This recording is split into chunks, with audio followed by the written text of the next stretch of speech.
Hello my friends and welcome to another pick a card reading. I just want to say thank you for all of your support on the last reading. That really just made me feel so much better about doing these readings, so thank you. So here we are with another one. What is next for you on your spiritual path? Really interesting reading. We're going to go in depth here. I've got lots of decks here, so we're going to go for it. 3 piles for you to choose from. Pause the video if you wish. But pile 1 is this beautiful pink optical calcite. And apologies if you hear some noise outside. My builders are doing something. So, not my builders, God.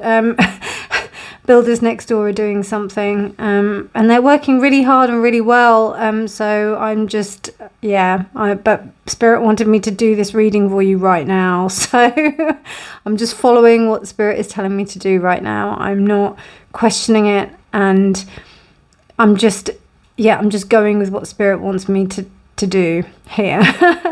Pile 2, so pile 1 is this pink optical calcite. And this is also why I felt it was such a fitting reading to do. Pile 1, pink optical calcite. Pile 2, this gorgeous Nuumite stone, I think you pronounce it Nuumite as opposed to Nuumite, but Nuumite. Don't know if you can see that with the gorgeous flecks. Pile 3 is this Indigo Gabbro stone. Okay, so pile 1, pile 2, pile 3. Timestamps will be in the description box below, my friends. And I'll see your reading. Bye. Hi pile 1 and welcome to your reading. So you chose this beautiful pink optical calcite. You may not see it as pink here, but just to give you an idea, and I don't know if I have it here with me. Of course I don't have it here with me, because if I had it here with me, that would mean that it would be easy. But I don't actually. I was going to put it basically aside clear optical calcite, but I don't know if you can see the hue of the pink there. If we put it here next to here, maybe just about there, you can see that it is pink. If I was to put it against optical calcite, you would definitely see it. It's more kind of glossy, and because, like, say for example, this is rose quartz. It's a little bit more akin to that as opposed to like the kind of like calcite-y kind of vibe, which is more kind of this. I'm not very good with like the composition, the chemical composition of the stones, apart from what is within the names. So I do try my best, so I do apologize. Anyway, the main thing that kind of come from this stone initially was that the next step is involving you looking clearly along the path with a sense of love.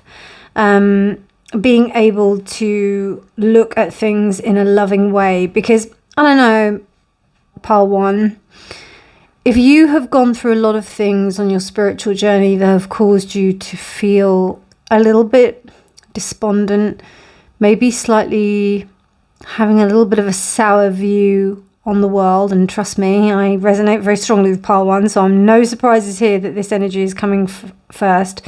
That, sometimes, it can be hard to look on the bright side of life. It can be hard to look at the good things. The next step of your spiritual journey is telling me with this stone that this is about looking through the eyes of love and compassion. Having a little bit of a rose-tinted view, and that doesn't mean that we're talking about just ignoring red flags.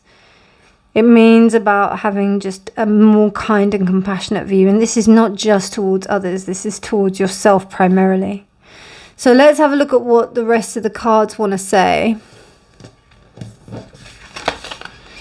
Divana, wow, and this has got like a whole heap of symbols on here which I have no idea what they are, so let me just, I do, obviously it's Gemini and I think that's air, and this is Anahata, which is like the 6th star, the heart star chakra. So already we've got like a lot of heart-centered things. There's almost this kind of turquoisey energy that's connecting to the throat chakra. So it's very much about how you communicate to others. I don't know, it feels like that you have, you've basically attained a lot of knowledge that has allowed you to be able to to be, you know, to understand spirituality in a strong sense, but now it's about you being able to communicate in a loving way. Okay, thank God this book is giving it to me in alphabetical order. Thank you, Adam Barrelay, who's an amazing, by the way, Adam Barrelay, check him out on YouTube. He's such an authority on crystals and essential oils. He's amazing. This is his deck. Divana is known as Artemisa Palens. Wow, Artemisa. Anything that has the name Artemisa is quite interesting. The rainbow is made of many colors. The energies, which is this is the higher heart chakra. In the heart chakra, we have 3 chakras. We have the higher heart, the mid heart, and the lower heart. The higher heart is to deal with basically love for humanity. The mid heart is to do with the love for self, and the lower energy center is to deal with our sexual love, sensual love, creative love. And it's also got the asteroid of Artemis. This is the symbol of Artemis, which I'm finding out now. So this is really interesting. It's about this kind of like universal love, compassion, discernment. You've also got the House of Gemini as well, which is about you learning, and then the element of air. And I always get these wrong, so I'm really glad that I actually got that right. So basically what it's saying here is to question your current beliefs around an issue, expand your ideas about life, see your limitations and be willing to break through them, claim your power, celebrate your uniqueness. People different to you will bring more color and wisdom to your life. Diverse ideas can open new possibilities. Embrace the cyclic process of creation and dissolution of the universe. The future looks good. Make fun and laugh at yourself. Flirt, get out and be in nature. Yes. Okay, right. So breathe me in, and I say this while I'm drinking a beautiful cup of thyme tea, because I heard it's really good. I haven't been very well recently, so I was like, right, I need something hardcore, and apparently thyme tea, so something that's an expectorant, something that is able to expand the air, the breath that is within your lungs. Gemini is very much about the arms and the lungs. Also, we have the element of air, and then you've also got all this heart stuff going on. So there's something very much about you using heart-centered practices to expand yourself. We're talking, and obviously we have we talk a lot about heart-opening exercises and things like that, but definitely the exercise of you being able to be centered in your grounding, but also, and that's what the higher heart chakra is about, because when we think about the heart, we open the heart, but then sometimes we're not thinking about how we're going to actually protect ourselves while we're opening the heart. And it doesn't happen automatically. There has to be some kind of groundedness that occurs there. So grounding your and while I'm saying this, I'm doing this. So grounding your sacrum into the ground so that your root chakra and your sacral chakra are grounded. And then you're able to expand your chest in a way, expand your shoulders, expand your heart-centered area in order to basically help yourself to be more recipient to compassionate love and understanding of others. So that's what I'm getting here. Anything else here? There's so many good things here, actually.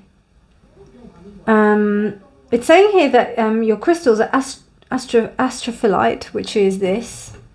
I do apologise, that bit of it had some red, the red is candle wax, but that's astrophyllite, which is absolutely gorgeous when a light is shining on it. I don't know, I might switch the light on, bear with me, because it's starting to get a bit dark now.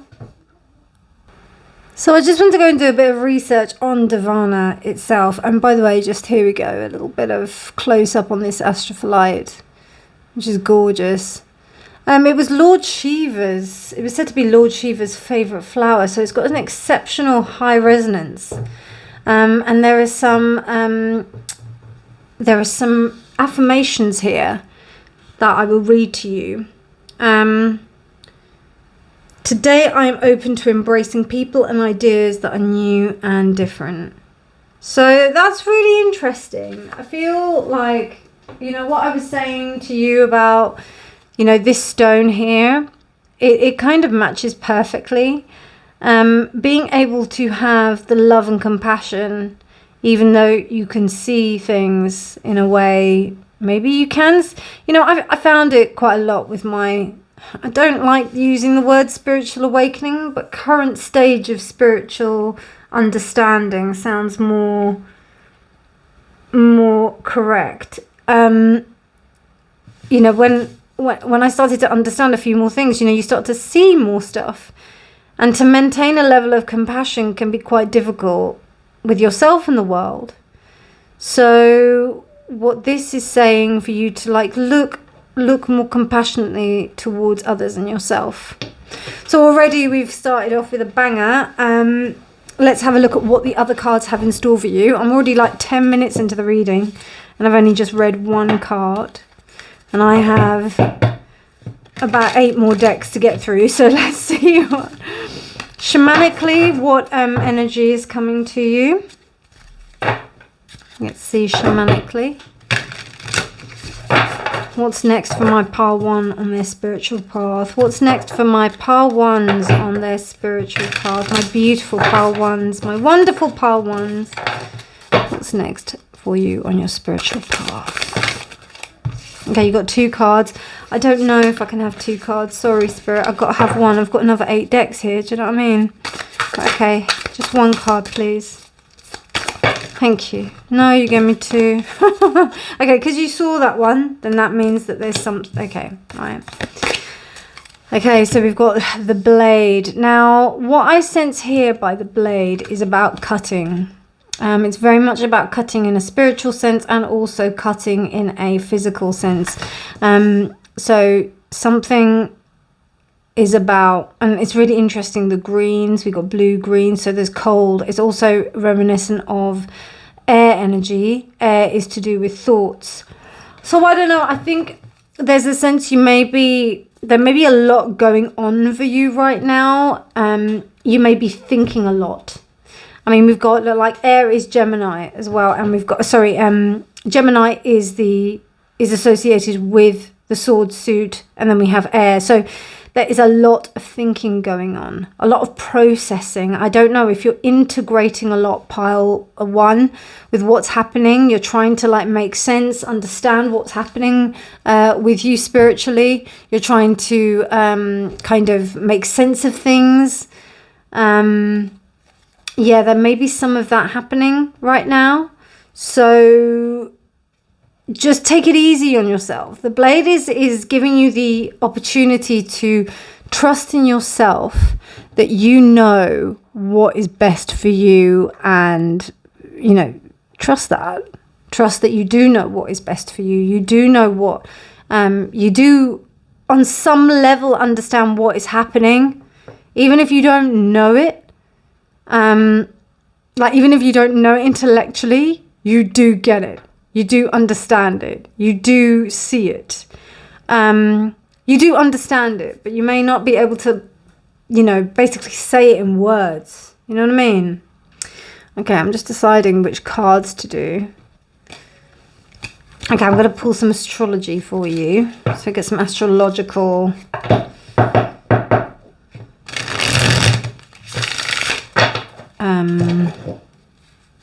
I don't know if I want to use these cards. Do I want to use these cards? I'm feeling to use a different deck. Sorry, Paul. Bear with me.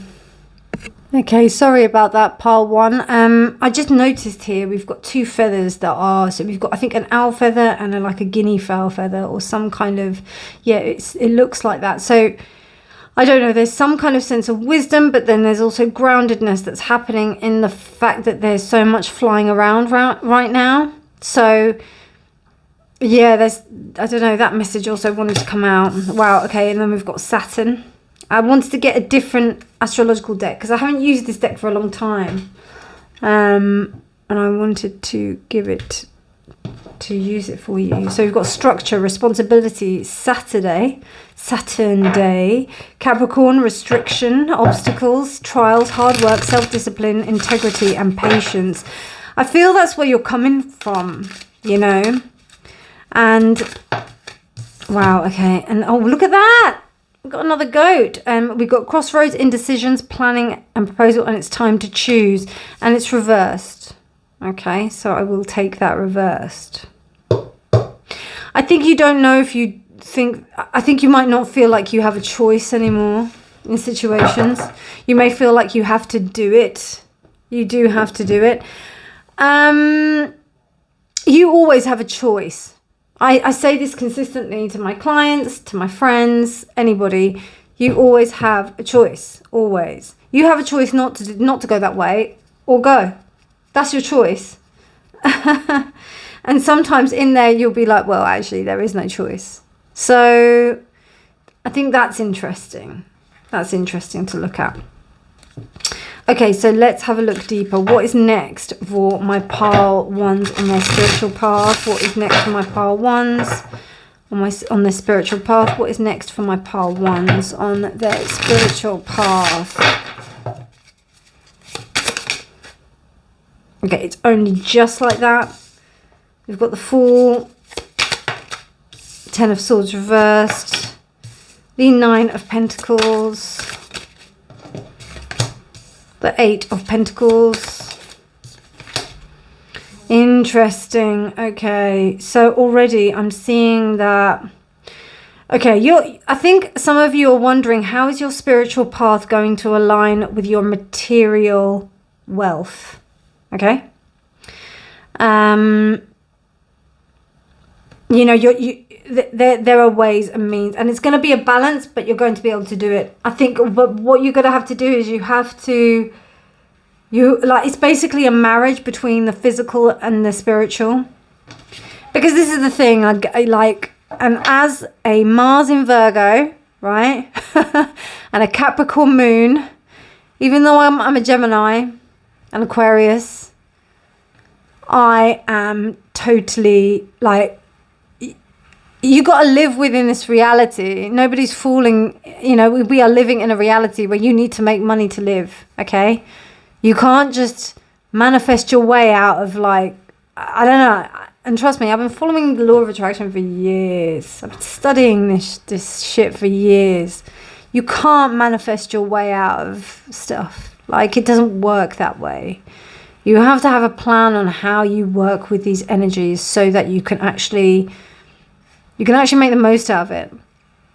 And here, you will be doing it for sure. Again, we've got a bleeding goat. Look, there's so much about goat and, you know, going out there, getting things, being someone who does things that other people don't do. But really having a sense of playfulness and compassion. Now, what's really interesting with this Nine of Pentacles and the Eight as well, they're both facing this way, so they're both looking towards that way.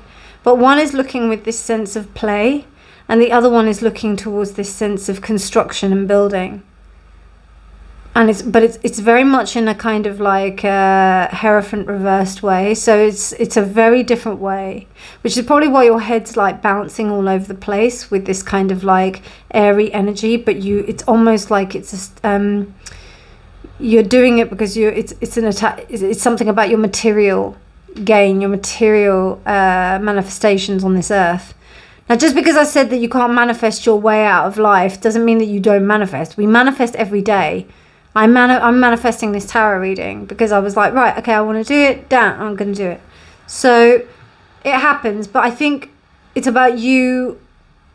It's about you being able to maintain the sense of play and innocence, because the Fool is upright, and letting go of the past kind of drama, and remembering that you have the basis of this strong, structured education. Does that make sense?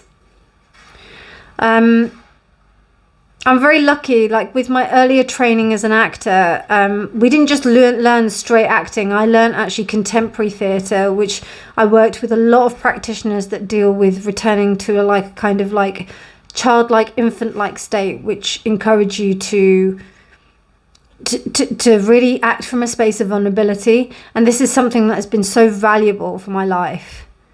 And if you're able to maintain that sense of play, magic, that's when the magic happens. That's when you do get this manifestation stuff happening.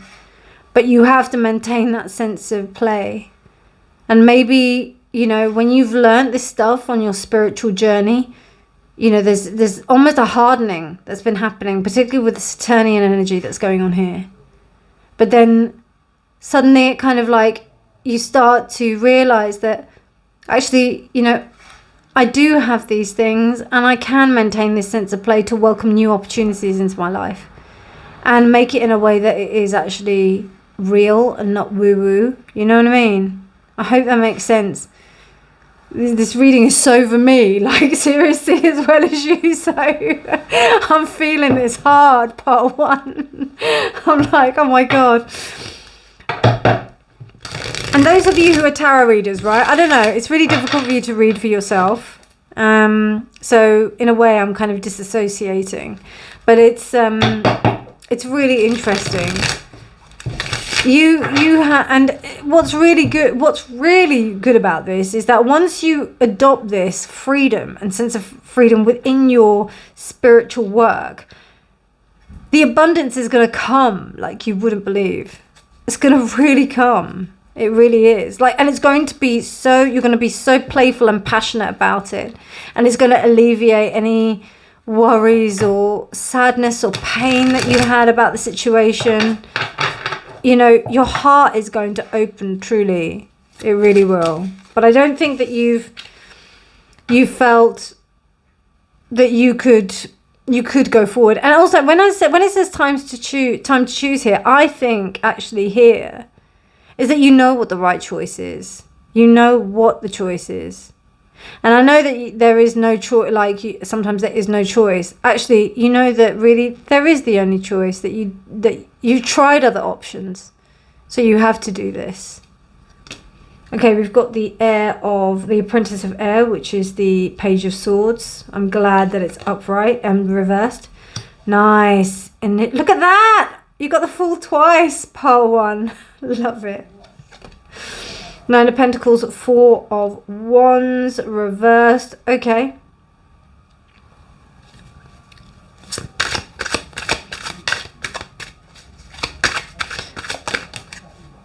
Okay, and then we have the Seven of Swords. Interesting.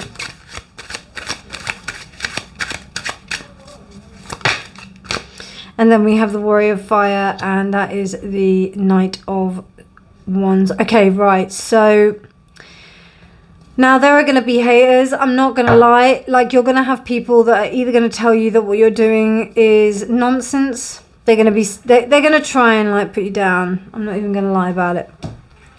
They will. They'll try and put you down. And it's very important that you keep stuff to yourself. Do not tell people about your plans. Do not tell people that you don't trust about what you're doing. Don't do it. Because you know, there are people that don't want you to succeed. Full stop.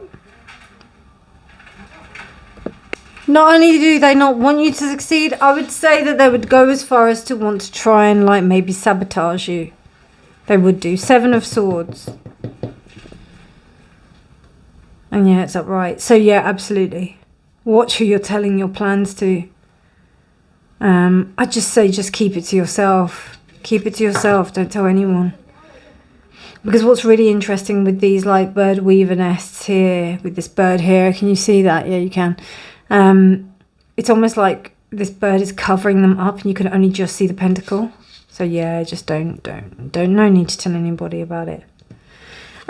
What's really interesting is that you are able to create a sense of like personal stability through the lack of happiness that you've had in the past.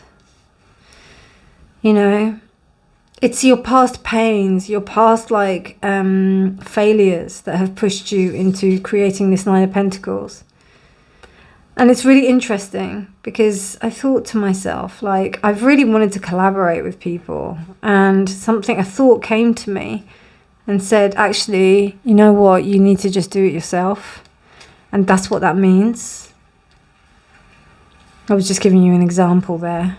But yeah, do it yourself. If you've had a dream to do something, don't wait for someone else to give you an opportunity. Just do it yourself.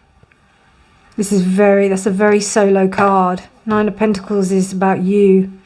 Yeah, about no one else. It's about you. And with the Warrior of Fire, here there's this sense of like, you know, it's slow and steady. And, you know, the goat doesn't just like, the goat goes up fast, right? But the goat is not a fire sign. The goat is an earth sign. So that means that it knows, like, and even if it stumbles, and I don't know if you've ever watched goats climbing up a hill, right? That's all you got to think about. Like how they go. They don't go up like a knight charging and just like not caring about what's going on, which is what the Warrior of Fire is.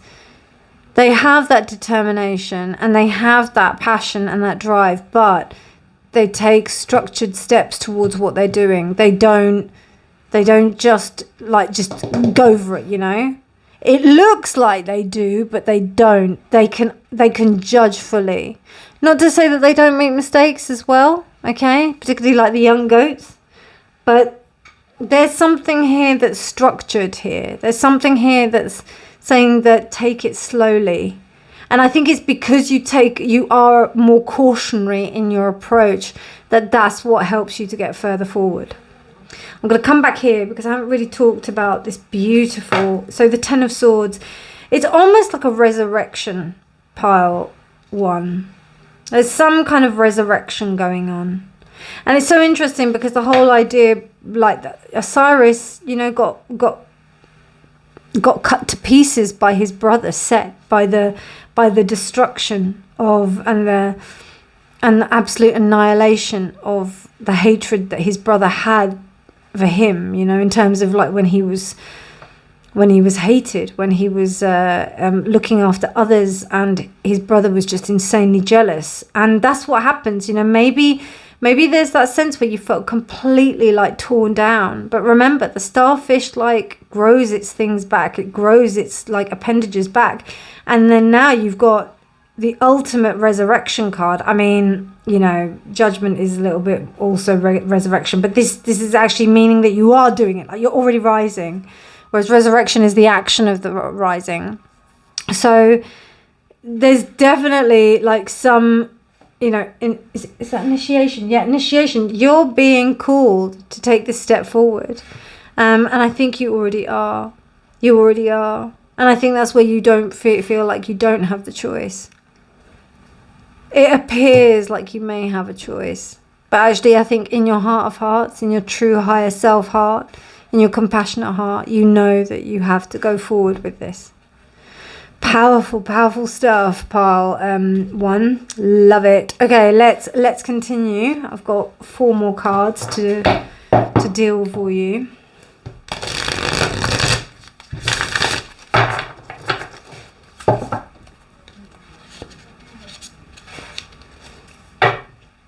Next step for pile 1, spiritual path. Next step for pile 1's spiritual path.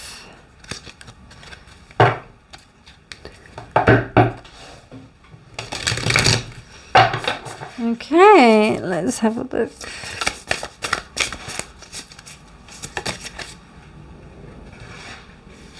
The Moon and Venus. Wow. Oh, I'm telling you, love yourself for everything that comes across. Like, even love yourself at your state when you're not feeling that great about things. Love yourself in the spaces where you're not feeling 100%. Love yourself when you're feeling 100%. Love yourself all the time. This is about yourself finding beauty and love in every step of the way, wherever you are. And that is what's going to help you. Finding that love and that sense of compassion in what you feel about things is going to be really important. Beautiful, beautiful, so beautiful. Okay, and this card now, I know I'm going to have to look these up because I don't know them intimately. But let's have a look. Wow, Sovereign Queen Maeve. Okay, so I'm just going to place Sovereign Queen Maeve here and look her up. Okay, so this is about you containing and expressing your sovereign duty to yourself. Part one, like, it feels that you are evolving into not only the next stage of your spiritual growth and spiritual development, you're stepping into a role that you need to step into to show others, and how you do this is going to be of utmost importance. It's basically like you're showing people a way, like you're almost showing people like that you've done this and that they can do this too. And it's very much like your queendom, kingdom, whatever, your sovereign power. So that's why I say either king or queen. It's not gender specific, but it's just about your energy of, you know, being in your power. Now, this doesn't mean for you to exert control over other people. What this means is about you respecting your own boundaries, and about you being able to do that in a way that allows you to respect yourself and others, you know? Because we live in a kind of space where people are sometimes afraid to say no. And I think it might be useful to remember what's valuable, what's more valuable, to say no to someone and be clear about it. But then, or to kind of string people along. And this is what, I don't know, maybe you have been in a space where you have been doing that. Because even this card, I just took the opportunity to look at like what the book said about these two. And it said that you not only provide an example to others, but you also need to understand that the blade is, this is very Queen of Swords energy. So it's about somebody that's gone through a lot of shit and now is providing the example to be able to show others, you know, about what they've learned. But what this is saying is that for you to be able to do it in the right way for you is that you have to do it so that it's playful and not coming from a place of not just ego, but almost like that you're enforcing it, you know? Wow, yellow spectrum. So not only is yellow spectrum about power, yellow spectrum is about sunlight. It's about life. It's about Leo. Leo is very much the encompassing energy of, you know, the king. So the king rules, but the king rules with compassion and also makes sure that everybody is happy while they do it, while they're there. That's the true role of the king. The king is the servant of the people and not the other way around.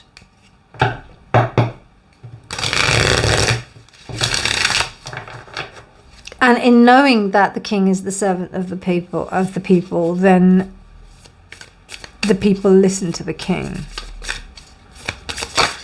Okay, no, I just want one. Just one. Okay, last card, pile one. Let's see what it has to say. Links, interesting. Okay, it would be crazy if that was Leo, but never mind. What does it say? Okay, I hope you can see that. What if you were... I hope you can see that. Can you see that? What if you were to consciously decide to feel into all the magic in the world around you? What if you consciously decided to feel into all the magic in the world around you? There you go, pile one. So it's not only embodying the knowledge of the power that you have, it's also being able to relinquish the power as well, to surrender.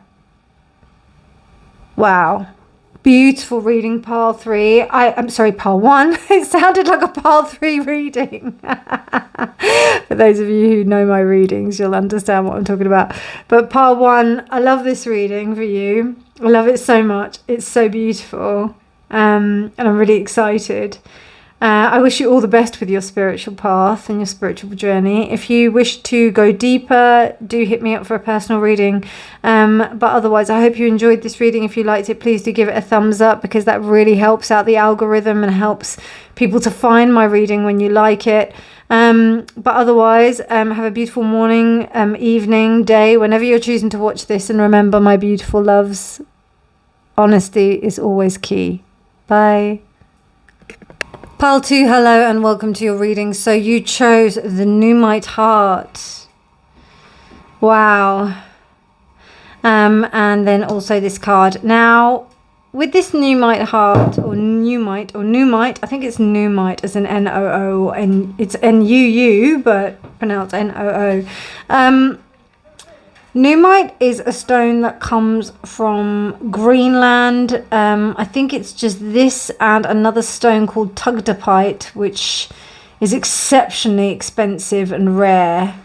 And I think I've got another stone as well that's similar to it. Anyway, basically, the main thing is that this stone is very rare, and it's also a highly psychic stone. So for me, I'm feeling like a sense of acceptance of your abilities and also discoveries within the spiritual path that is occurring here. Sorry about that, left the pile 1 stone, but maybe there's also an element of pile 1 that is in your reading. There is like the sense of compassion and love. I think you've got a bit more compassion and love than pile 1 towards yourself. It's almost like you're growing to love yourself a little bit more within this space, and also really, I think, in a way, starting to enjoy the elements that you have that are discovering at the moment. So I'm just going to place that here so that it's at the top of the reading, and then let's see what this card has to say. Wow, red mandarin. I love that. And I think that that's Fadistana, the moon, Leo, and fire, I think. Bear me 1 second. I think so. Okay, so I'll just read what it says in the book for this because it's so beautiful. Reignite your appetite for a fulfilling life each and every day. Elderly individuals may offer wise counsel and priorities in life. Do not let obligations dampen your spirit. The wise know how to enjoy themselves. If it is not fun, then why are you doing it? Adopt a joyous spirit. Thinking outside the box will bring new, exciting experiences. Smile more. You may have some older issues that may be getting in the way. I honestly think, you're starting to transcend that, to be fair. It says that orange garnet, that's a really interesting stone. I mean, carnelian, any orange stones. This is orange selenite or peach selenite. So any kind of orange stones are going to be really good to invoke this energy of your creative sacral chakra. I'm very much about enjoying where you are right now, enjoying the fact that you have reached this stage, and allowing the zest and the fruits of this discovery of your spiritual journey for you to enjoy that. That's what I'm getting with this. So let's continue with another card.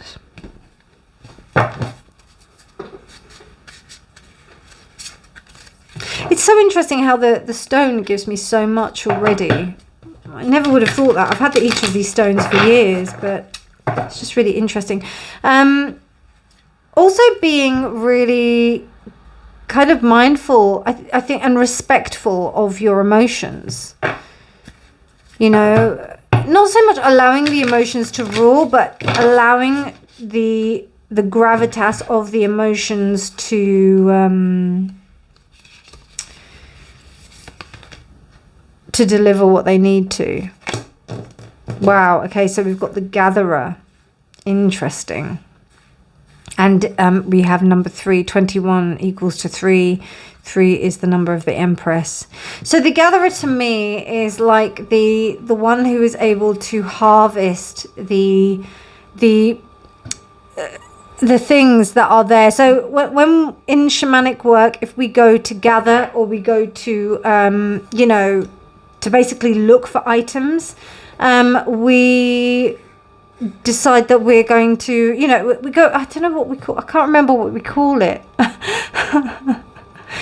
I know that when we actually make the items, we call it crafting, but I can't remember what it is when we actually go out looking for stuff.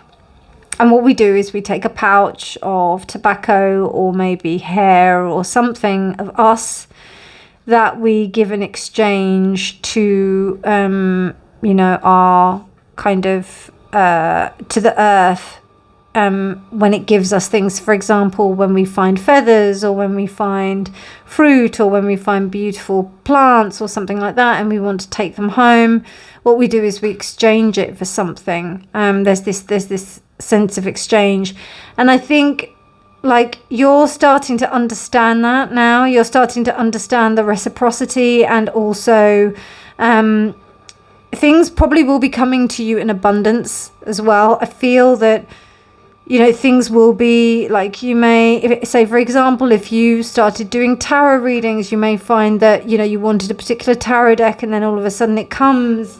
I'll give you an example. Like, I was thinking, oh gosh, I'm going to need to go out and get some flowers today, because I haven't got any flowers in my house. I usually have some flowers, and then lo and behold, someone gave me a bunch of daffodils that I didn't even know. Like, I just found a bunch of, they gave me one. So I was just like, oh my gosh, so the universe listened to me. A lovely little miracle there. And I think you're in a way a lot more receptive to these energies. So just be aware that this is kind of like the stage that you're in, and people and things are going to be very attracted to you. You may also be in a stage of creativity, so you might be creating your own things. You might be making your own things. You may even make your own cards. You may be making food. You may be making something that nourishes others.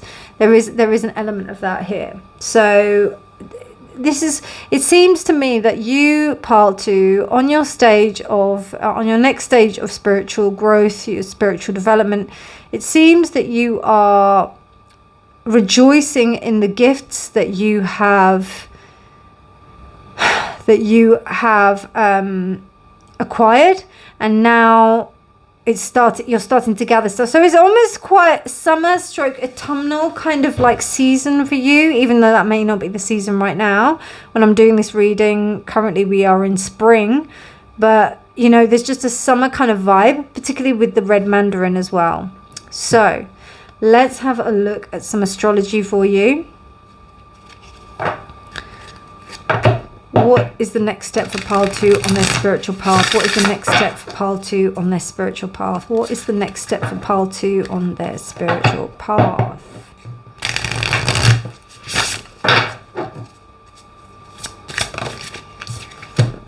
Wow, conjunction. Love that. Okay, so union, joined forces, working together, merging, enhancing, empowering, strengthening, combined energy, linked, lack of individuality. Now, I mean, you know, Pile 2, you've also got 3 as well. You've also got this energy of Leo, Svadhisthana, which is this sense of combining and union, and this dance. I mean, this is all very synchronous, the way this is all happening.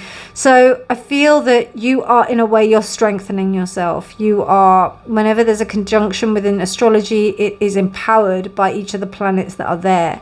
So I want some more astrology here. So what I'm going to do, I haven't done this for the other piles, but because I want to know what's going on, I want to know a little bit more about what's going on with this conjunction. So let's have a look what planets are in the conjunction. Okay, so we've got Mars. Sorry, no, that was Venus. Sorry, that was Venus and the North Node. Interesting. Venus in your North Node. So this is your sense of purpose. So there is, excuse me, I'm going to sneeze. Do you ever sneeze in threes? Because that was in threes. Now, Conjunction of Venus in the North Node. That's telling me that this is about your purpose. So you are absolutely in the right path. Now it's almost that you're actually finding a sense of beauty and love in conjunction with your desire to want to progress spiritually. Maybe you didn't feel that before, but now you're stepping even more into that sense of love with this journey, which is really interesting. I would like to know what sign it might be in. Okay, so we've got Virgo. So there is this sense also of you know what, right? I think that maybe you might have been doing things daily, on a daily basis. There may have been routines that you had taken part in, and now you're starting to see the fruits of that. So for example, you might have done like a physical exercise every day, and now you're starting to see and feel the benefits of you having partaken in this for so long. It could also be that you may have like stopped eating something, just something that you've done on a regular basis, or some kind of like pattern of behavior. You're starting to see the fruits of it, and things are starting to kind of come through. I just want to also see like what house this is in.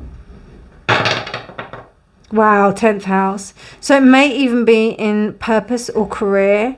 So I feel like there is quite a Leo kind of energy, but also Capricornian energy that is happening in terms of you being able to move forward within your spiritual life in the respect to your career. So you might even be starting to understand what your purpose is within your career.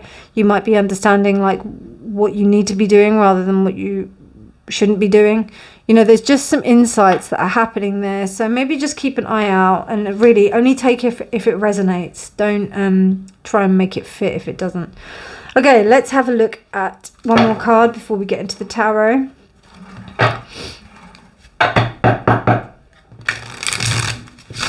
Spiritual path. Next step on the spiritual path for my pile 2s. Spiritual path. Next step on the spiritual path for my pile 2s.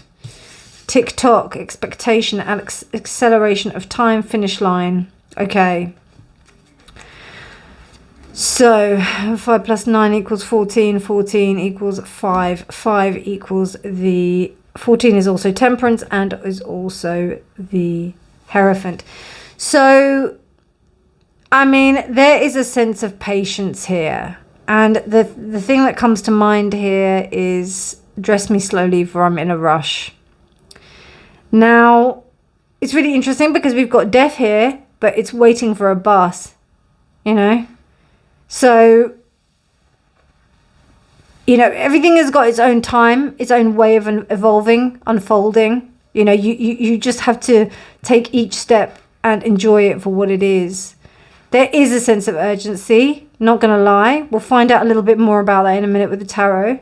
But there is you may be feeling like you need to be in a certain position.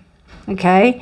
From looking at this, I don't think that it's necessary. I think it might be self-imposed, but we'll have a look. But yeah, I don't know. This to me says to me like enjoy the time you have. You do have time. You actually have more time than you think you have. But let's have a look. Next step on pile 2's spiritual journey. We have the 4 of Cups, the 2 of Pentacles reversed. We have the Empress. We have the 5 of Pentacles.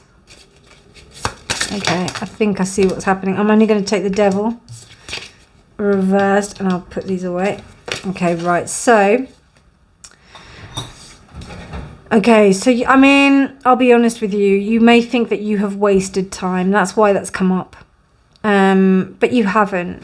Okay, you haven't. I think, like, if some of you might have retired or something like that, or you might have gotten to a point where you're taking a break. That's all well and good, and I think that's a good way to be. I don't take it easy on yourself. Take it easy on yourself. Sorry for the yawn there. For those of you that don't watch my readings or haven't watched my readings before, I tend to yawn when I do these a lot because I tend to expel a lot of energy. And I just felt like big sigh and release. Four of Cups here means that you are walking, reverse means that you're walking towards the path of spirituality and trusting yourself and trusting the signs the universe gives you. Two of Pentacles, this might have happened as a result of a kind of maybe breakdown or maybe like a lack of control. Maybe you found that you were juggling too many things, you had too many plates spinning, and you just weren't able to kind of control them all. So you had to take a kind of step back. For some of you, and this isn't for all, but for some of you, this may have been a health scare.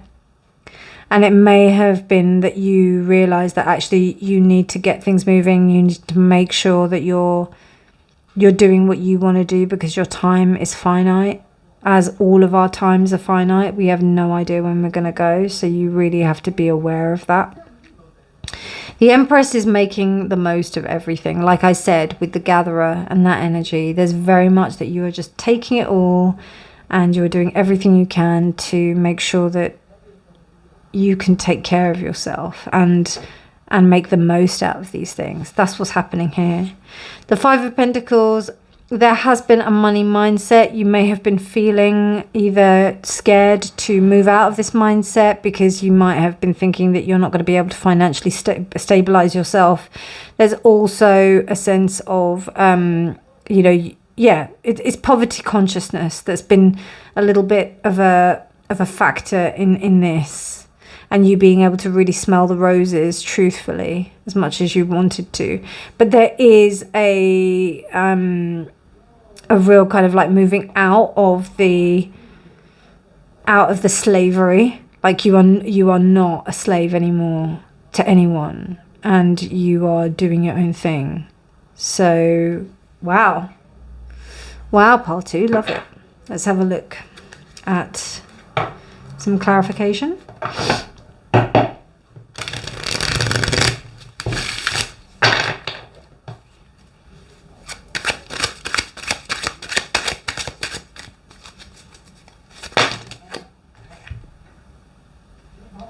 Okay, we've got the Wheel of Fortune reversed. We have the Seven of Cups reversed. We have the Seven of Wands reversed. We have the Death card upright. Good. And last but not least, okay, so we have the Nine of Swords. Okay, yeah. I don't know, some of you might have had a breakdown, like a mental breakdown. Some of you, okay, remember, only take what resonates, discard the rest, and remember this is only a general reading. Do not come for me. I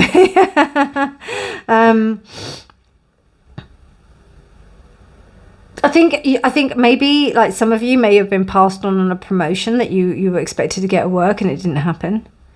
And then like kind of the reality of it is that you've actually been pushing yourself into a space where you've just been totally overworking yourself, trying to balance too many things, trying to think that you can do everything when really you can't.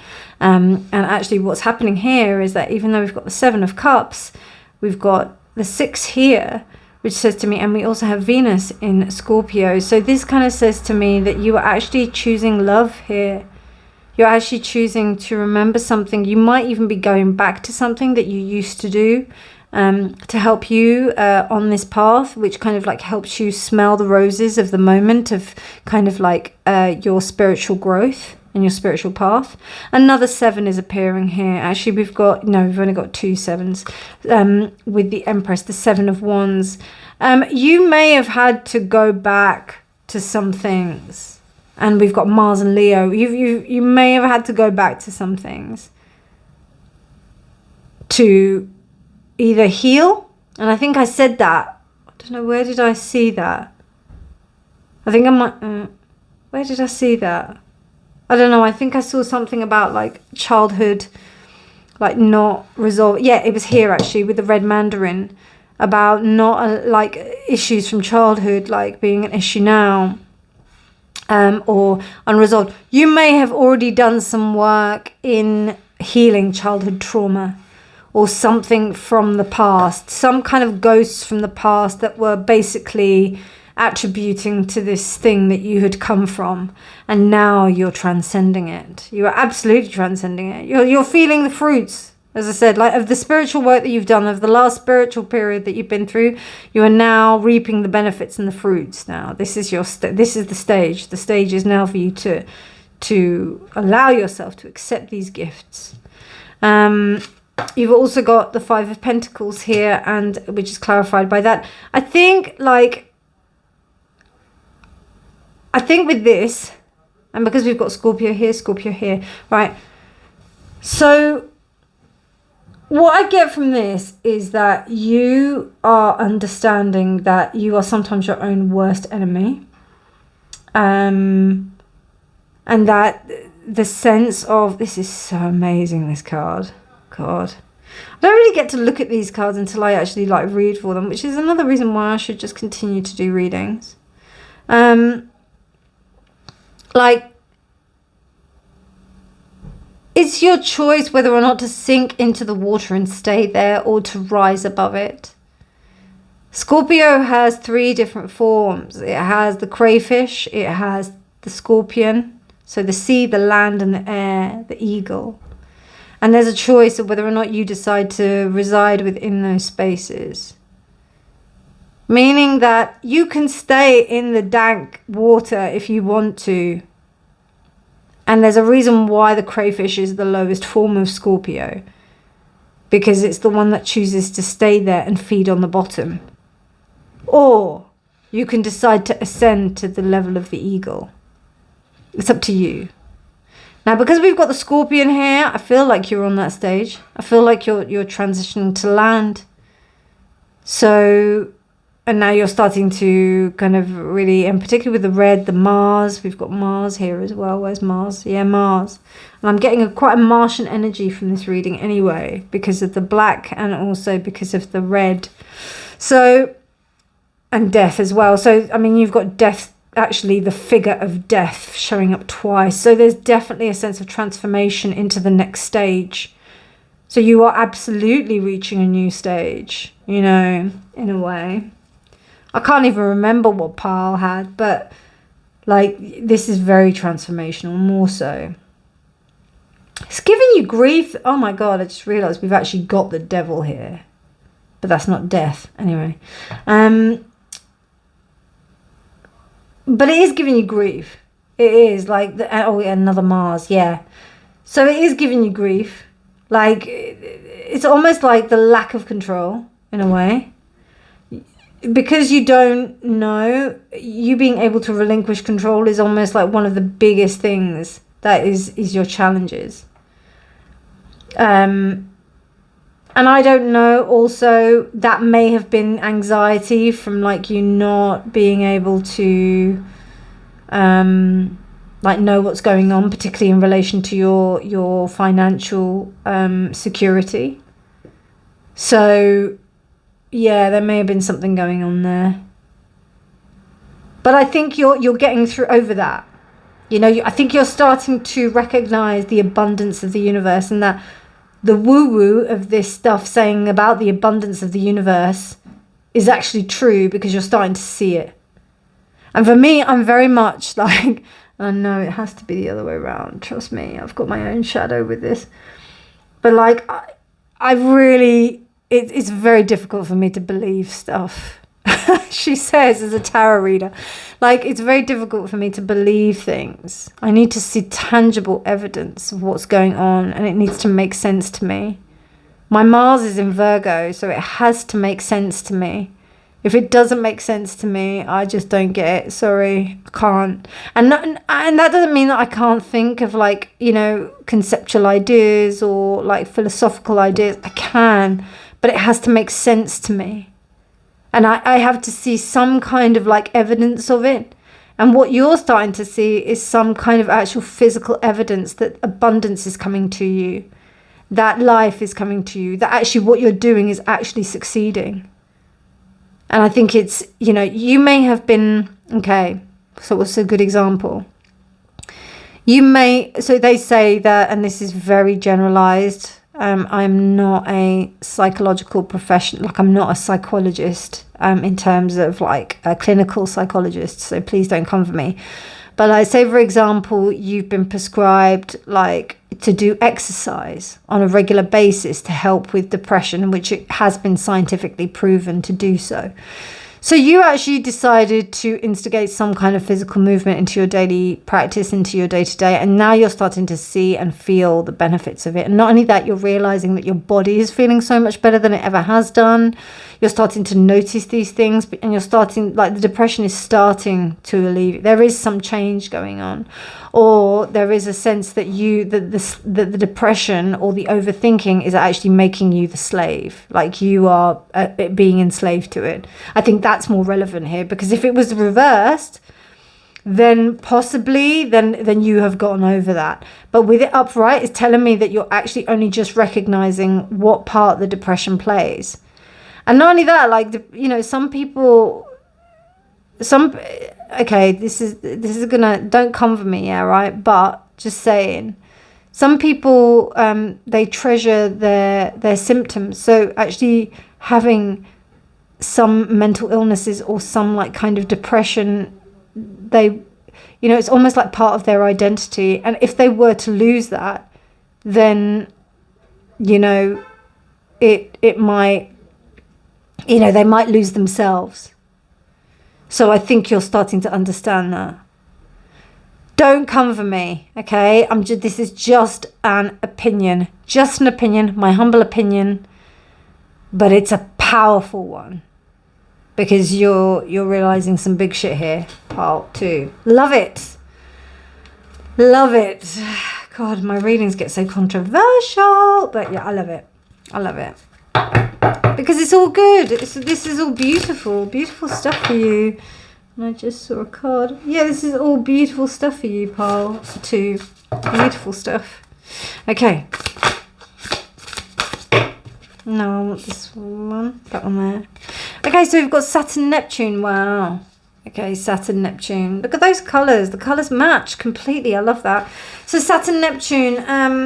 Yeah, it's like this kind of like almost like battle going on between the sense of you having to provide some kind of material stability for yourself, but then also kind of marrying it to the intuition and the kind of raging waters of the intuition and spirituality, and the fact that this is something that you have to just allow to be rather than you trying to control it, because you can't, you know, you just can't. So I think there's this kind of like understanding of the union of the two, because, you know, you can't get more. Like Saturn is control, and Neptune, don't even try and control it. It's like to control the sea or the ocean. You can't do it. So it's just the kind of respect that you have, understanding what you can control and respecting what you can't. You know what I mean? Okay, so we've got this card here for White Light Oracle. Wow, Queen of the Nagas. I love that. Love that for you. God, the artwork on this card is mind-blowing, isn't it?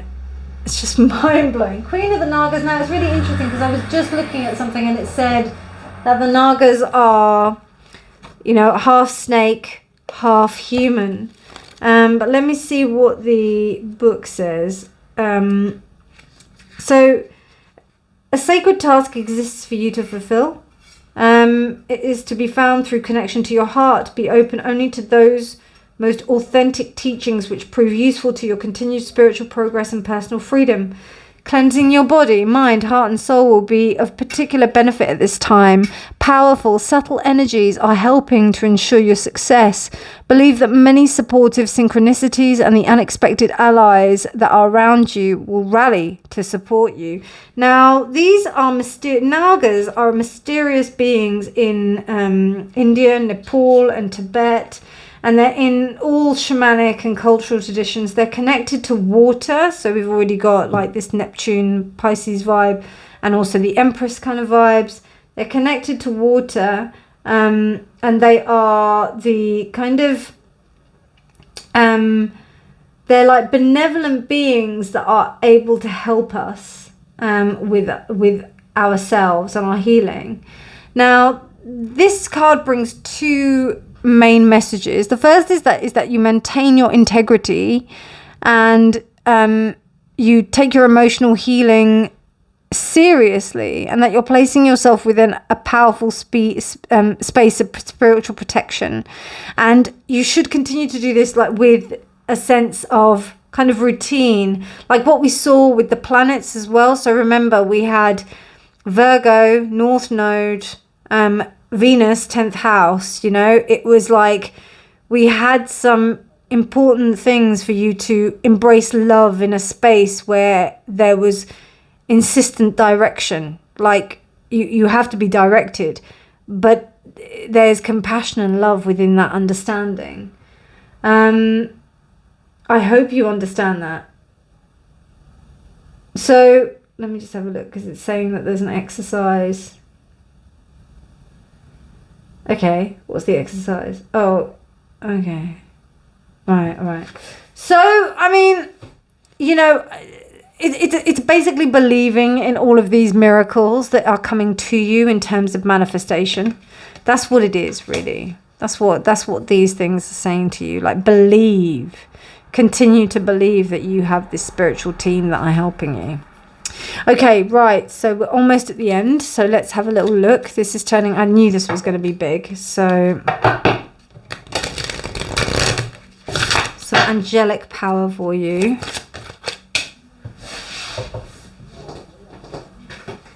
Wow, orange spectrum. Look at that. Look at that. I'm telling you.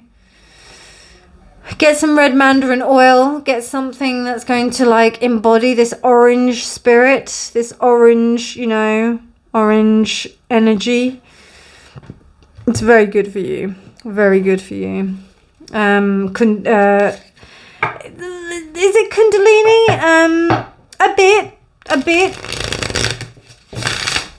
But it's more creative energy. It's more like embellishing the creativity. Okay, you've got two cards, but there's only one that I actually caught, so I'm only going to take that one. Because we got enough cards. Sorry, I'm not going to take any extras. Sorry, Spirit. Sorry. Okay, so a question for you to take on. Wow.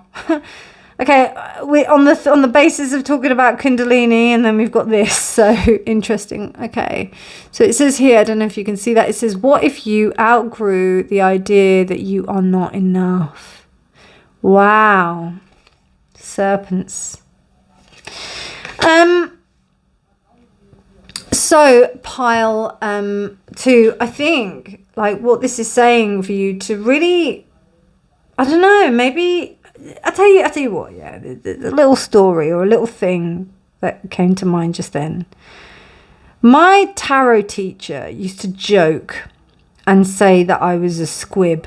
I don't know if you know Harry Potter, but he always used to joke. He was really cruel, actually, when I think about it now. But he used to say, yeah, you're just a squib.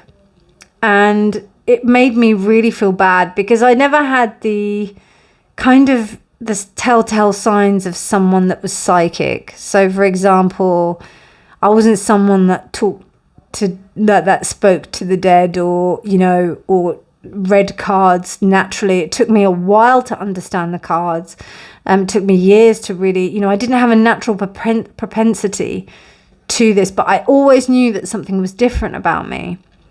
And, you know, he kind of told me that I was a squib. Now, a squib is someone who has been born in the Harry Potter universe, somebody who has been born into a magical family, but they actually don't have any magical powers. And this really affected me. And it was really interesting because something happened to him, which was quite intense and absolutely life-changing. And we came and helped him. And ever since then, it's almost been like I've been stepping into my power since then. So I think, and also just even that kind of contributed to the idea that I really didn't think I was enough. Same like with these readings and the readings that I did, and the reading that I did before this one. I really felt like there are just so many other tarot readers out there that are doing really well, and they're like, you know, getting thousands of views on their videos, but that doesn't mean like that means I should just quit. But actually, with the last video, and just a few, like the ones who do watch it, those of you who do choose to watch my videos, it's you who make it. It's you who like really encourage me to go forward and do this. And then that's what I've got to place my attention on. You know, rather than thinking about what I don't have, think about what I do have and the incredible community that I do have and that I've worked hard to build. So I think that that's what's happening. You are enough. You are amazing. And you have worked hard to get where you are, pal, to embrace that and step into that power and allow yourself to revel in that. You know, you've done a lot of work to get here. So enjoy that. Pile 2, I hope you enjoyed this reading. I'm sending you so much love and big cuddles and hugs. If you like this reading, please, please, please do give it a thumbs up. It allows the algorithm to find and for others to find my video. If you like it, that's the best thing you can do to show me that you enjoyed it and you liked it. But otherwise, have a wonderful morning, evening, day, whenever you're choosing to watch this. And remember, my darlings, honesty is always key. Bye. Pile 3, hello and welcome to your reading. So just to let you know that before I did your reading, I needed to go and have a break and, you know, have a cup of tea and also something to eat. So I feel like I'm just about to spill something big right now. So that's probably why the universe was like, all right, well, you best get settled because Pile 3 are going to be in for a ride here. Now, just to let you know that in your, I call this Indira Gabbro, and it's actually called Indigo Gabbro. I'm really sorry about that. And it's a beautiful, really special stone. And what's really interesting about it is when I bought it, it's a realization of power. It's a realization that you do have the power to do some amazing stuff. But when I looked a little bit more into the meaning of the stone, not only does it say that you have this power, but it also says that you are needing to be very mindful about the thoughts that you have, because you are the manifester of your thoughts. You are the one who is able to make your thoughts become things. So whatever you believe, you will achieve. Do you know what I mean? It's mainly that you need to be really mindful of the fact that you,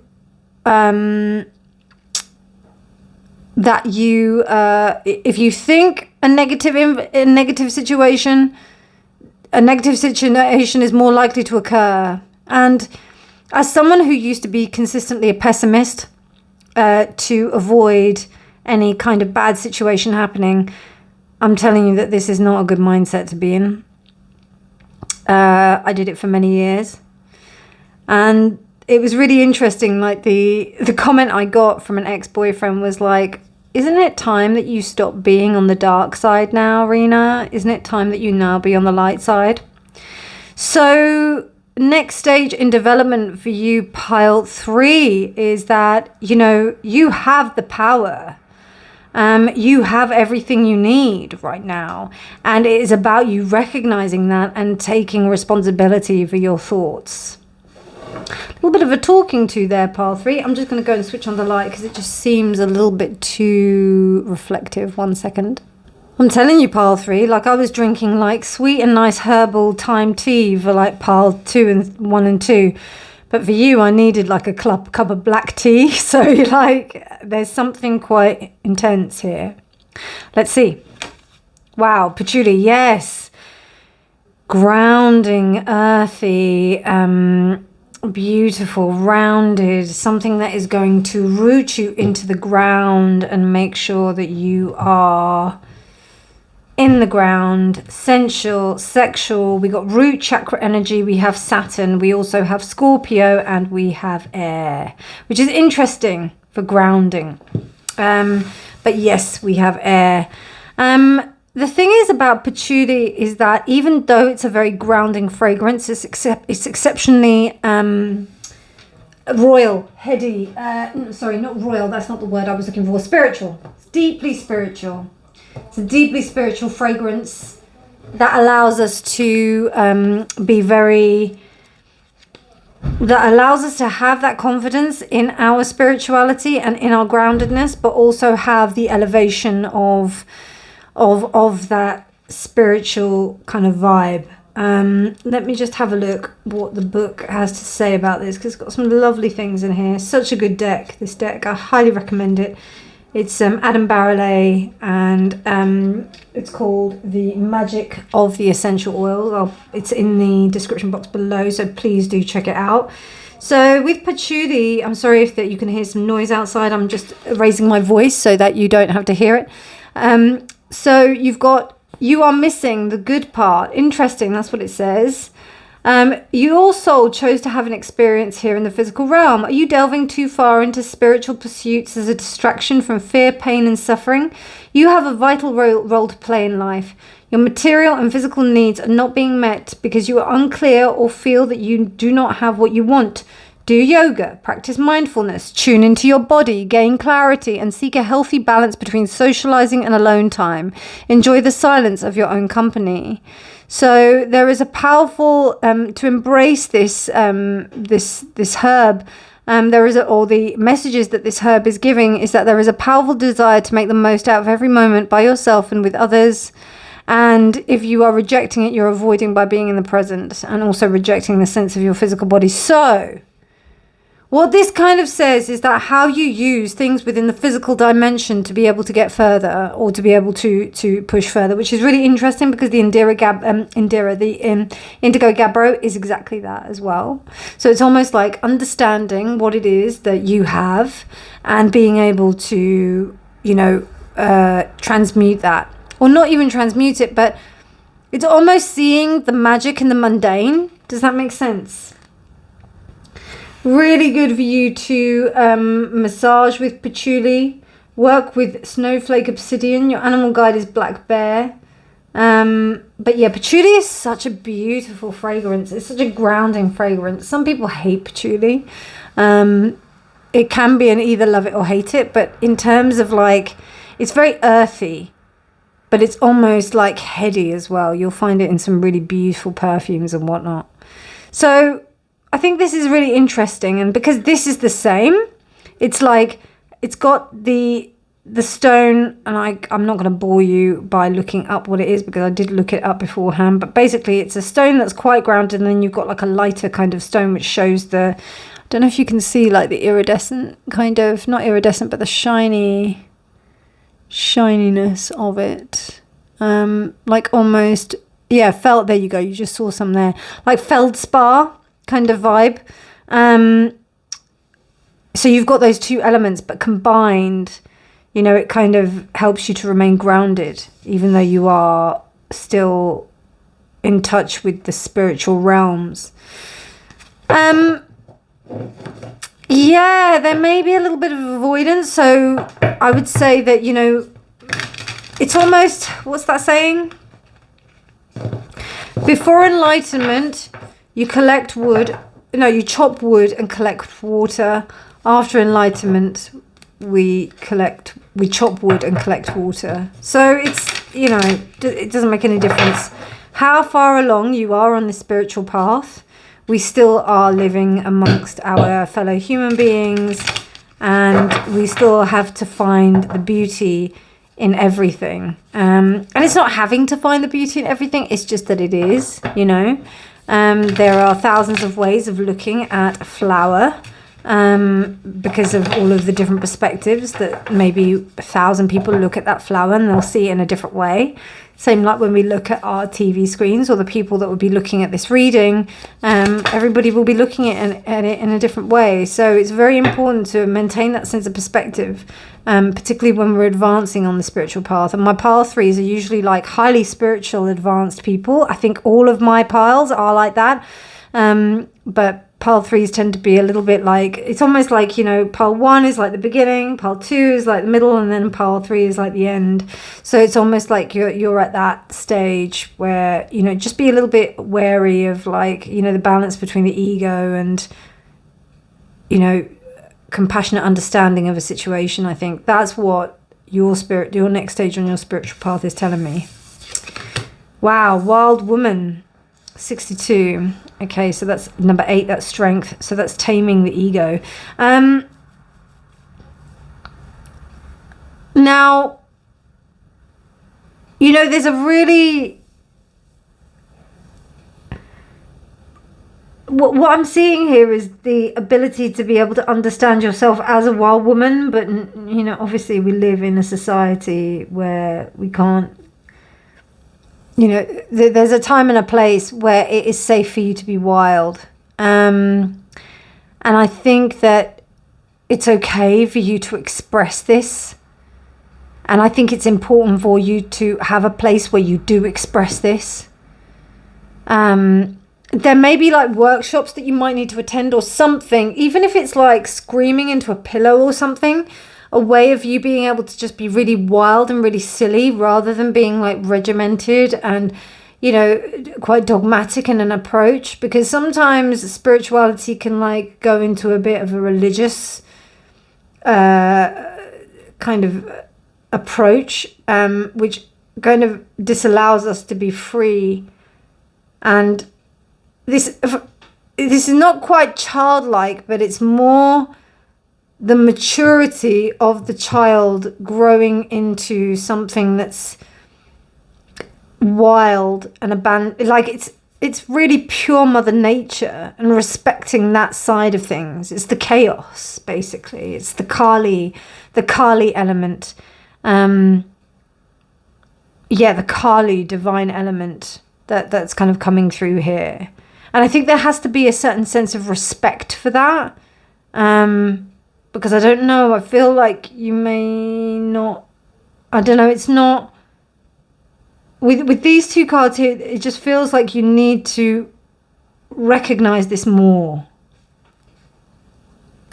And this may be expressed like even in maybe dancing. I think dancing is a wonderful way of being able to unleash that inner wild woman, of you being able to really let go, and particularly kind of like African dances where we you know, think about the sacral, the root chakra, you know, those kind of like stomping, legs wide, you know, kind of like really earthy, grounded movements. Something where you're really moving, you know, I'm just feeling like really kind of earthy, almost Samoan kind of movements, you know, something where your legs are like in this beautiful horse stance, which is like kind of like your legs are out and you're just kind of like stamping the earth, connecting to the earth, you know, somewhere where you can just be free and shake out. There's something about that that needs to be respected, that you need to respect, that you need that. That's what I'm feeling. Or you need to come to an understanding that this is a vital part of you being able to move, like move on, move through, move, through this process. Because I mean, okay, I'll give you an example. So I've done a lot of work recently where I've been behind a computer. I did a lot of training online with people all over the world. You know, training with different teachers, and a lot of the teaching has gone online, you know, since 2020. So for us to get out there and be more kind of involved in somatic practices has been something a little bit like more, it's not been as you know, it's a little bit more difficult to do, and difficult to engage in, particularly with like money and stuff like that. So what do? And what's really interesting is I've realized that I've just been completely like frozen within my body. Like I haven't moved as much as I should. And I remembered that when it was 2010. So we're talking about 15 years ago. I was in a state where I had nothing. I had absolutely nothing. The only thing I had was my health. My physical body. And I started to train in belly dance for about 2 hours per day on my own, and just train. So I do like Kundalini yoga to begin with, and then I would do belly dance training, and this was all done via a mirror and DVDs. So I was completely self-taught. Within 6 months, I was performing in front of audiences in dance. So not to say that, you know, that I'm just as an example. So thinking about being in front of the computer and thinking about all of the courses that I've done online and stuff over the last 4 or 5 years, I realized how I'm just not engaged with my body anymore, and how much power that invokes in one. So I think it's really important for you to remember how much power that has. And even if they are practices that were previous, it doesn't negate them in any way. Like, they're really important. And I think that's what I got from this stone. Like, that, don't think that you know it all, okay? Don't think that you've done the practice. Oh yeah, I've done that before and it's worked. Yeah, I know it's worked, but you know, and I'm resonating with this as well, because I do it as well. Like, I know that sometimes I think that I've done something, but actually it's really important to maintain this. So yeah, I think that's what I'm getting from this wild woman thing. Anyway, sorry for the tangent, but I think it was really important to share. Let's have a look at these 2 cards. Okay, so we've got 8th house, Pluto, transformation, birth, death, rebirth, sex, mystery, investments, afterlife, shared resources, inheritance, secrets, joint ventures, and legacy. Interesting. And then we've got am I naive? 58, which is 62. Okay, 58, that's 13-4. Okay, so we've got the Emperor, and then it's spiritual growth, challenges, need to grow up. It's reversed. So with everything that I just said, in the respect to, you know, thinking, oh yeah, I've done this before, oh, I've done this already, yeah, I know that, there's a bit of that there. It's either that, or it's either that, you know, you're not naive, but it seems that you might be playing into a sense of where you may be pretending to be naive about the situation. I don't think it's that. I think it's the first one. I think it's the fact that, you know, you might be thinking that you know it, because that would match perfectly with my pile 3s. You know, I'm usually like blowing smoke, like I'm usually like really like cheering you guys on, but like really here, I think this is a little bit of a like a wake up call here, to remember that you don't know it all. 8th house, you don't know Jack. You don't know Jack. Don't know anything. Patchouli is coming back to the root. Wild woman is coming back to the senses. This is where you go back as a shaman. In shamanism, you go back to the lower world. And you realize you still have so much left yet to learn. Same like with Yoda, you must unlearn what you have learned. You know, there's very much that kind of vibe that's going on here. Which, I'll be honest with you, pile 3 means that you're even further ahead than you think that you are on the path. You know, when you get to that stage, that means, and if you reach that stage many times, which I'm sure most of you have, then you know, oh shit, man. I have to check myself, and I have to be like, no, actually, I don't know it. Yes, something here. The mundane is teaching me something here. I'm in this cycle again. I have to learn something new again. Yeah. Wow, pile 3. God. I knew I would need some sustenance before your reading. Let's have a look of what the tarot wants to say to you. Okay, what is the next step of all my pile 3s, my wonderful pile 3s on their spiritual journey? So essentially, you're adepts, right? You're adepts. You're advanced people, pile 3s, but even the elders have to learn, right?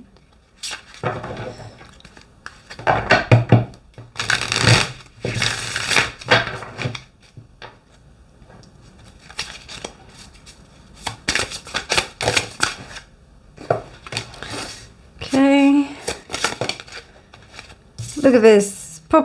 It's proper like 8th house vibes, isn't it? wanted to show me. It was like, no. Wow. Out of all of the piles, all of your cards came up. No, I'm not going to show you yet, Reena. Okay, Wheel of Fortune. Lovely. The Hermit. Okay, Knight of Swords. Ace of Wands. And the Six of Cups. Okay, so, I mean, there's a movement away. Like, you just want to get away from bad times. You want the suffering to be over. I hear that. I hear it. You're like, okay, this is all well and good, but when am I going to, like, actually reap the benefits of my stuff? If you're attracted to pile 2, go see pile 2. That might help you out. But, you know, for those of you that know this spiritual journey stuff, the further you go down, the more you realize it just is quite difficult generally. It's not. You just are happy with the fact that everything is just up the creek. You're just happy anyway. I think that's what happens. You get to that point where, you know, and that's why I really resonate strongly with the Noble Truth, which I'm not a Buddhist, but I do, my main meditation practice is of Vipassana, so, which is from the Buddha, but I'm not a Buddhist. So in terms of that principle, you know, the first Noble Truth is that everything is suffering. The suffering is everywhere. Not everything is suffering. It's suffering is everywhere. And it is, you know, everywhere people are suffering. And I think that when we understand that and realize that, and honestly, that there's nothing that we can do about it because that's their own thing to do, then we just get on and we do our own thing. It doesn't matter. And you just do your best, right? You just do your best. You know, and it's also finding the joy. That's why it's really important for you to indulge in these practices of the unknown, of rooting and grounding oneself, and of embracing the beautiful temple that you have now that is housing the spirit that is allowing you to experience this life right now, right here, the one that is watching this reading. So, Wheel of Fortune, I think some very incredible transformational stuff has happened to you. Whether you've done plant medicine, whether you've done like retreats, whether or not you've done spiritual practices, I don't know, whatever you've done, yeah, but something's really pushed you into a space where you have achieved a high level of understanding and recognition in oneself, and shadow work. You know, you're no stranger to it. You've by far achieved like a good sense of spirituality. You understand this path. Indigo Gabbro doesn't, you know, that is the stone of the adept, right? The Hermit, you know, meditation is probably something you do. This is something that is a normal thing for you. It's actually quite, you know, maybe in this lifetime, this is what you were supposed, you know, or maybe you'd spent many lifetimes previously that you needed to do this, that you needed to, that you did this, because this is something that comes normal to you, naturally to you. It's this progression of the spiritual path is something that is normal to you. The Knight of Swords, you know, you really go for it. You may be clairvoyant, claircognizant, something to do with the mind, yeah, right? So it's more claircognizant, clairvoyant, clairsentient. So you may know things, actually not clairsentient because that's feeling things. Claircognizant and clairvoyance. You may see things or you may know things, right? And it comes to you quite easily. Also, spiritual practices may come to you quite easily as well. So, and what's really interesting is that you are, in fact, it's actually, it's a real turn on, like for you to do these practices. It excites you in a way that, like, say someone gets excited by seeing a burger. You get excited. by maybe seeing a new pack of tarot cards like I do, you know, like, or even when somebody starts talking about some spiritual concepts or like spirituality, or maybe traveling to different dimensions or something like that, or going into altered states of consciousness or something like that. Me, I just like kind of like go, you know, honestly, I get so, and we're not talking sexually, but we are in a way, like it just lights a light bulb for me, you know, it just turns something on. And then that's what happens there. But there is a sense of suffering, you know, that you are very aware of. And there's still some kind of like working through that here, which is this stage. That's what this stage is about. This is your next step. It's so interesting because like pile 1 and pile 2, again, they're like the precursors, and then this is what happens when you get further on. As I said, when you get further along the path, you realize that like it doesn't become easy, but you become more adept. It doesn't become easier. You just become happy with what is, as opposed to attaining the happiness. Does that make sense? Okay, so we've got the Star reversed and we've got the Empress reversed. Interesting. Yeah, I mean, I wouldn't be surprised. Like, I'm resonating a lot with this reading as well. I would say that this kind of, I wouldn't be surprised if some of you just have lost hope in humanity a bit. And then that's caused you to be a little bit like closing down in the respect of you being able to like be loving, giving. That's why there's hermit mode that's been engaged. You thought, okay, I'm turning inwards. 8 of Pentacles. Yeah, and I would also say that there is a little bit of like loss of like purpose in a way.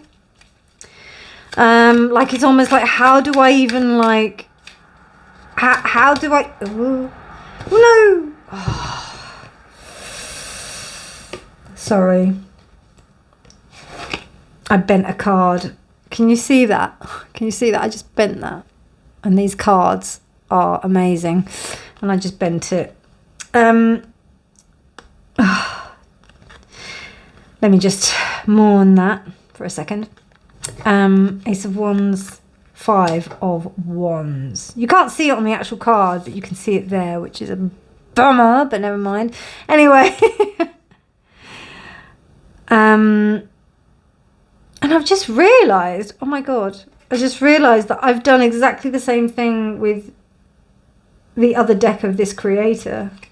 Interesting. Anyway. Well, okay, so what I'm taking this as is that, you know, you engaging with other people that are with that you know, coming out of this hermit mode and engaging with other people is going to be really good for you. Like, that is what's going to excite you to be able to, like, move forward. You need to stop being, you can't do all of this stuff on your own, you know? Like, I had someone ask me, this is a really interesting thing, actually. I had someone ask me about the research that I did with generational trauma. And they said to me that, is there any way that some people can do like exercises for themselves to help themselves with generational trauma? And as someone who always is trying to do things themselves, I can tell you right now that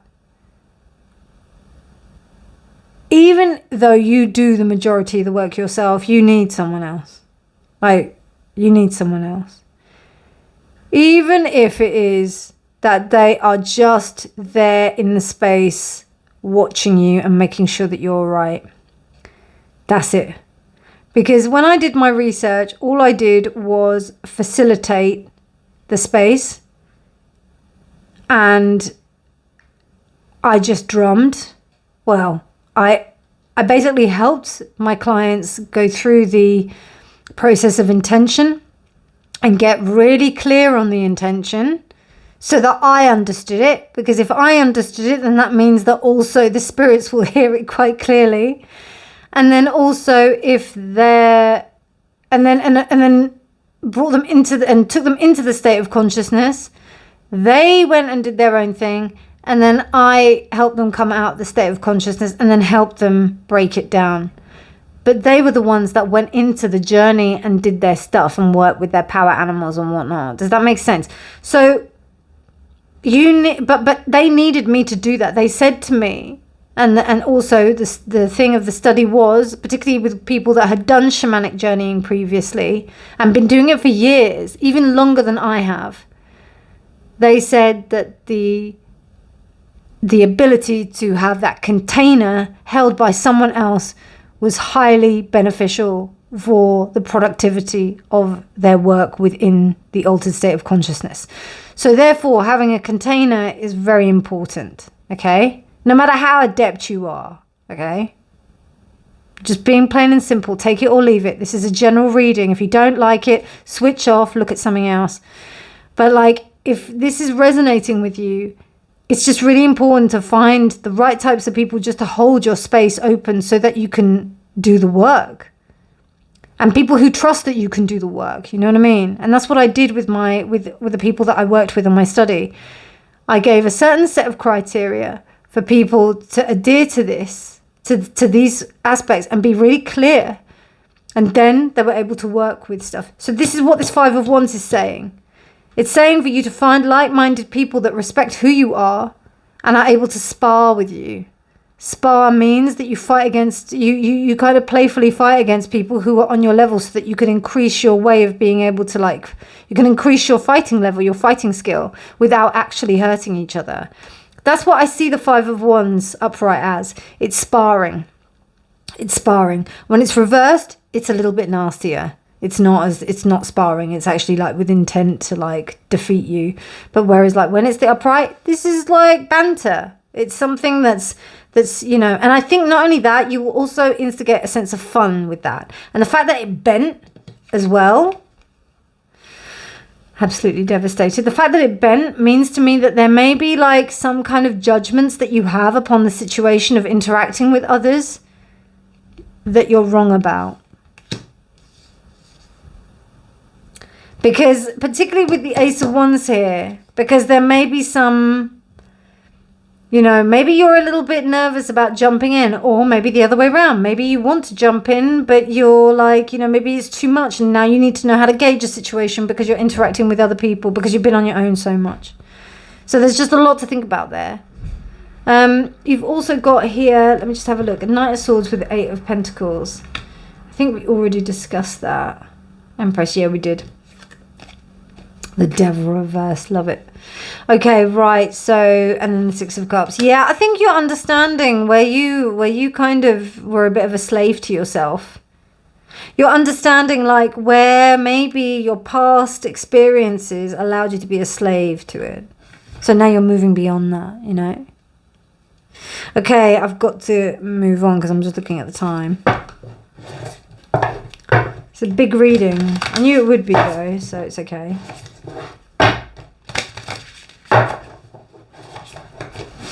What's that? Okay. So we've got the telepathy of Terra Mater. Or Matter. Matter. Okay. Bear with me. Okay, this is about the possibility of creating something that you may not be able to see into manifestation just yet, but it actually, that comes back to this as well. You need to be really careful about what you're thinking about, because it really will actually become true. Your manifestation power is really, really strong. And you need to make sure that your thinking and whatever you're kind of feeling, how you're trying to manifest or whatever it is, you have to make sure that you're on point with it, because if you don't, you will make that become true. So you have got very strong power, Pile 3. I know you knew that already, but I'm just telling you again. You have really a lot of power, and you have to be very careful about how you work with it. Have faith. Have faith in yourself. I don't know, you might not have, you know what, yeah? I think that this card, bending as well, made me think about her ego, right? And it's Leo as well. So your ego might get hurt, okay? Because you're interacting with other people. You know, they may say something. I'm going to sneeze. Hold on one sec. No, not quite. Your ego might hurt. And things might happen. But honestly, it's so minor. It is so minor. Like, you're so... like, honestly, just... trust me and just be as... just take it all with a pinch of salt and just chill out about it. You know, I think some of you are quite scared to go out there and put yourself out there, and I think you just have to just go for it. Pole 3, you really do. And I know you're scared. I know you're scared, big time. And I don't know if you... yeah, okay, here we go. We're coming back. I don't know if you've had like a lack of hope about the people that you've met. I don't know if you've like tried to like maybe have some kind of interaction with the community or other people and just not had the people there. But you have to keep the faith, you know? In the words of John Bon Jovi, you have to keep the faith. You have to like... that's the song I've got in my head. That's why I said it. So, you know, I think you've just got to be really... mindful that you can do this. You can, pile 3, you can. It's okay. And move your body. Like, give your body a shake if it's and do something completely different if you're having trouble believing in that, okay? Wow, Moon and Chiron. No wonder. Now, when I'm doing this, we've got some really strong placements that are happening with Chiron at the moment, and we also have an eclipse. So there's some big lessons going on in respect to Chiron. Chiron is the wounded healer, the one who is... and I mean, I think that you guys are spiritual practitioners of some sort, holistic practitioners of some sort. You're either Reiki healers, you're either tarot readers, shamanic practitioners, whatever your energetic Reiki esoteric boat is, whatever it is, you're adept at it. It's actually, you know, part of your DNA in a way, and you are working through this. This is a process, and you are very much on the next stage of the process. Like, it's really not, you're still working through it. It's not fully it's not like a major realization. I don't know. All 3 pearls have been so different. Usually they're quite similar, but these ones are so different. And in this respect, you know, this is a path of the shaman. This is, you know, this is the path of taking that next step into becoming more adept at your talents as a healer. And it's a very important transition. And you have to honor it. You have to. Wow, Archangel Raphael. Okay, you may be noticing some things with your health. Just be aware of them. Be aware particularly of how things are manifesting with your physical health. Also in the communication that you have with your body. Archangel Raphael is urging you to let you embrace the energy that he wants to give to help you heal yourself, because, you know, particularly with this Chiron energy, we have this healing going on, this healing process. Do whatever somatic practices and grounding practices that you need to, that you may have learned at the very beginning of your journey, like I mentioned with that whole story of me dancing. Like, go back to the body and remember the body, and remember, you know, how important those somatic practices can be in terms of healing. It will really help you, and Archangel Raphael is reminding you to do that. Okay, so to close out your reading, this has been massive. I think yours has been longer than all the others. Let's have a look at some astral, well, what the stars want to say. And a question. Wow, Canis Minor, the little dog. Okay, look at that doggy. What if your grief oh my God. What if your grief liberated you? I thought that said hibernated you. I thought that said hibernated you. Anyway, what if your grief liberated you? What if your grief liberated you? The pain that you went through, what if that is your key to arising? Pile 3. Wow, I hope you enjoyed that reading. I learned so much from that. I hope you enjoyed it as much as I did. If you liked it, please do give it a thumbs up, because if you like this video and you put on a thumbs up, the algorithm finds my video and shares it with people. So that would help me so much. So please, if you did like it, give it a thumbs up. If you want to get in touch for a personal reading or whatever, all my details are down in the description box below. But otherwise, have a beautiful morning, evening, night, day, whenever you're choosing to watch this. And thank you again so much for allowing me to read your energy. It's been an absolute pleasure and an honour. Take care, my darlings. Have a beautiful, as I said, I wish you well. And remember, honesty is always key. Bye.